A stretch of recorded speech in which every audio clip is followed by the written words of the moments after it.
Type 1 is the classic. Because most people think of ADHD, short attention span, distractibility, disorganization, impulsivity, and hyperactivity. They can't sit still. That's type 1, classic.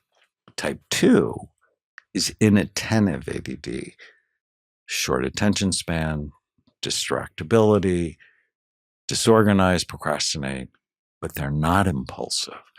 And more common in girls, they're not hyperactive. In fact, they can be a little bit hypoactive. The third one is overfocused ADD, where the problem is not so much you can't concentrate, it's you can't shift your attention, that you get stuck. And if you can't shift your attention, you cannot pay attention. But it's a different mechanism. And I found this to be particularly true in children and grandchildren of alcoholics. And they tend to be argumentative, oppositional, worry. If things don't go their way, they get upset.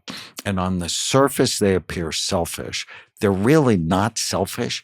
They're just not flexible. And stimulants tend to make them more worried and more upset.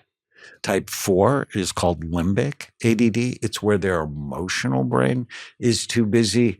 And it's sort of like ADD plus mild depression. And the glass is always half empty for them. Type 5, which I think is such an interesting one, is temporal lobe ADD. They have problems in one or both of their temporal lobes, often goes with learning problems, but mood instability, irritability, temper problems. And then the ring of fire, that's one I may be most known for. The problem is not low activity, it's too much activity. Please don't give them a stimulant because they can become violent and aggressive. Actually use a supplement to calm things down in their brain, very effective. And then the last one's anxious ADD, where they're really anxious. And so they tend to be early to things, but disorganized, distracted, so on. So knowing the type, Yes. and that's why Ritalin has a bad reputation. For the right brain, it's miraculous. For the wrong brain, it's a nightmare.